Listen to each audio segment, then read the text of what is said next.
ഈ ഒരു ഇൻവെസ്റ്റിഗേഷൻസ് എല്ലാം ചെയ്തു, കൺഫേംഡ് ആയി, മാഡം കൗൺസിൽ ചെയ്തു, എങ്ങനെയാണ് ട്രീറ്റ്മെന്റ് ഓപ്ഷൻസ് ഒരു പേഷ്യന്റിന് വരും? So basically breast cancer management എന്ന് പറയുന്നത് ഒരു മൾട്ടി മൊഡാലിറ്റി അപ്രോച്ച് ആണ്.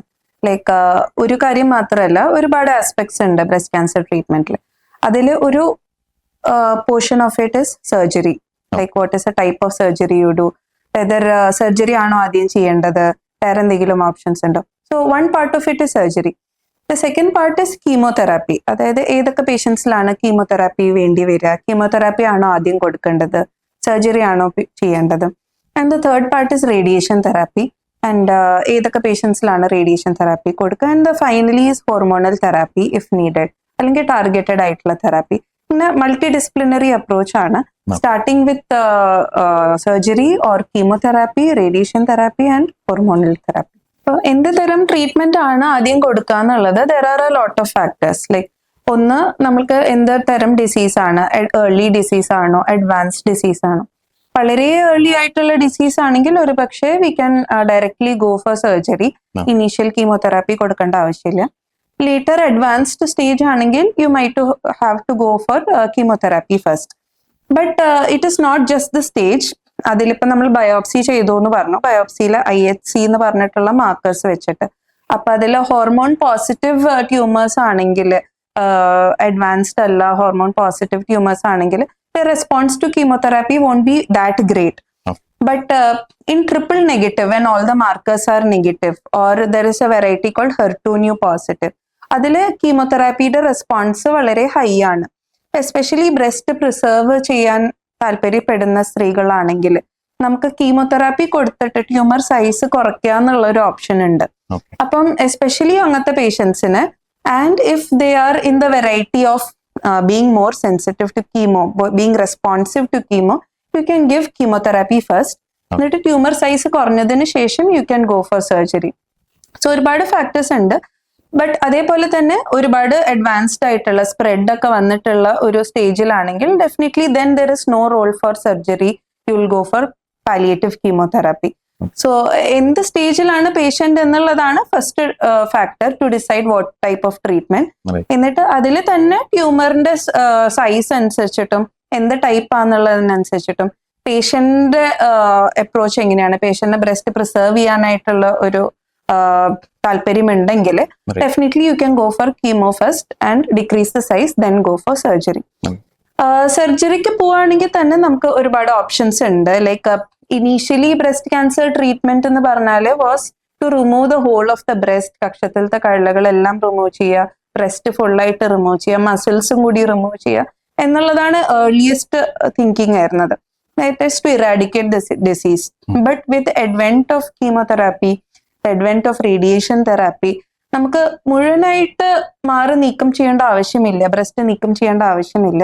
Tumour along with a good margin, like 1 centimeter margin ഗ്രോസ്ലി നമ്മൾ എടുക്കുകയാണെങ്കിൽ, നെഗറ്റീവ് മാർജിൻ അറ്റൈൻ ചെയ്യാൻ പറ്റുകയാണെങ്കിൽ U can go four breast conservation surgery. അതായത് മുഴുവൻ ബ്രസ്റ്റ് നീക്കം ചെയ്യാണ്ട് ട്യൂമറും അതിന്റെ ചുറ്റുമുള്ള കുറച്ച് ടിഷ്യൂം കൂടിയിട്ട് നീക്കം ചെയ്തിട്ട് എന്നിട്ട് ക്ലോസ് ചെയ്യാനുള്ളത്. അപ്പം അതിൽ ഒരുപാട് സൈക്കോളജിക്കൽ ഇമ്പാക്റ്റ് ഉണ്ട്. Like especially young breast cancer കൂടി വരികയാണ്. Up to 15 to 20% is being reported young breast cancer. 40 yearsന് താഴെ അവർക്ക് ബ്രസ്റ്റ് ഫുള്ളായിട്ട് റിമൂവ് ചെയ്യാന്നുള്ളത് ഡെഫിനറ്റ്ലി അതൊരു സൈക്കോളജിക്കൽ ഇമ്പാക്റ്റ് ഉണ്ടാവും.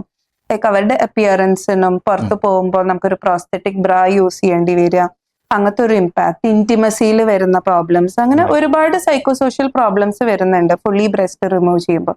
അപ്പൊ അവർക്കുള്ള എസ്പെഷ്യലി ഏർലി സ്റ്റേജ് ആണെങ്കിൽ, ചെറിയ ട്യൂമേഴ്സ് ആണെങ്കിൽ നമുക്ക് ഒരിക്കലും മുഴുവനായിട്ട് മാറി നീക്കം ചെയ്യേണ്ട ആവശ്യം വരാറില്ല.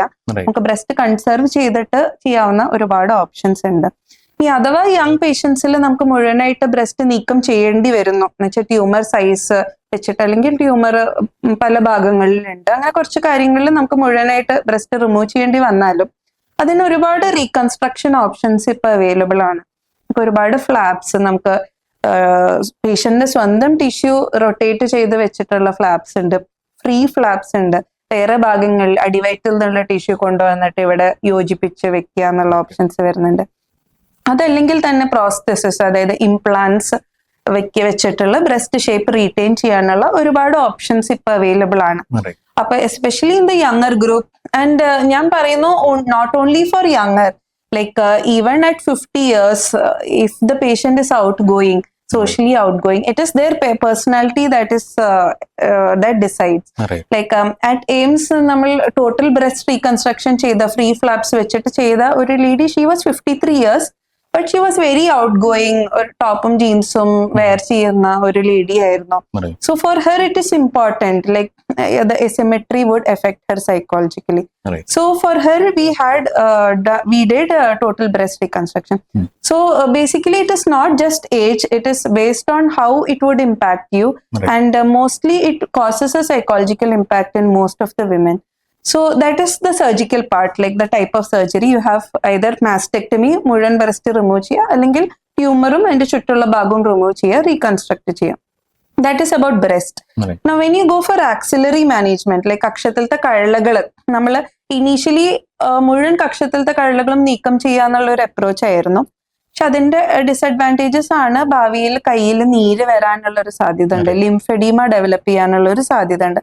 നമുക്കൊരു ലൈഫ് ലോങ് പ്രിക്കോഷൻ വേണ്ടി വരും കയ്യിൽ നീര് വരാണ്ടിരിക്കാനായിട്ട്. കട്ട്സ് അവോയ്ഡ് ചെയ്യണം, ബേൺസ് അവോയ്ഡ് ചെയ്യണം, ഹെവി വർക്ക് ചെയ്യാൻ പാടില്ല ആ കൈ വെച്ചിട്ട്. ജീവിതകാലം മുഴുവൻ അതിൽ സാമ്പിളിങ്, ബ്ലഡ് സാമ്പിളിങ് ചെയ്യാൻ പാടില്ല, പ്രിക്സ് അവോയ്ഡ് ചെയ്യണം.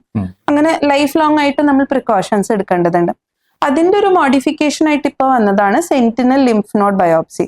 അപ്പൊ അതിൽ നമ്മൾ ഓപ്പറേഷൻ ചെയ്യുന്ന സമയത്ത് നമ്മൾ കുറച്ച് ഡൈസ് ഇഞ്ചെക്ട് ചെയ്തിട്ട് ഫസ്റ്റ് ഡ്രെയിനിങ് ലിംഫ് നോഡ്, ഏത് ലിംഫ് നോഡിലോട്ടാണോ ആദ്യമായിട്ട് ക്യാൻസർ വരുന്നത്, ആ ലിംഫ് നോഡ്സ് നമ്മൾ ആ സമയത്ത് ബയോപ്സിക്ക് വിടുന്നു. 20 minutes ബയോപ്സി കിട്ടുന്ന ഒരു പ്രൊസീജിയർ ഉണ്ട്, ഫ്രോസൺ സെക്ഷൻ. ആ ബയോപ്സി പോസിറ്റീവ് ആണെങ്കിൽ നമ്മൾ മുഴുവൻ കഴലകൾ നീക്കം ചെയ്യുന്നു, പോസിറ്റീവ് അല്ലെങ്കിൽ നമ്മൾ പ്രിസർവ് ചെയ്യുന്നു, ബാക്കി കഴലകൾ നീക്കം ചെയ്യുന്നില്ല. So that is the advantage of sentinel lymph node biopsy. ഇപ്പൊ സർജിക്കലി ഇതാണ് ന്യൂവർ അഡ്വാൻസസ് ആയിട്ട് വന്നിട്ടുള്ളത്, breast reconstruction and sentinel lymph node. So currently total mastectomy ഒരു definite option അല്ല. There are good chances that people can retain their Yes, definitely.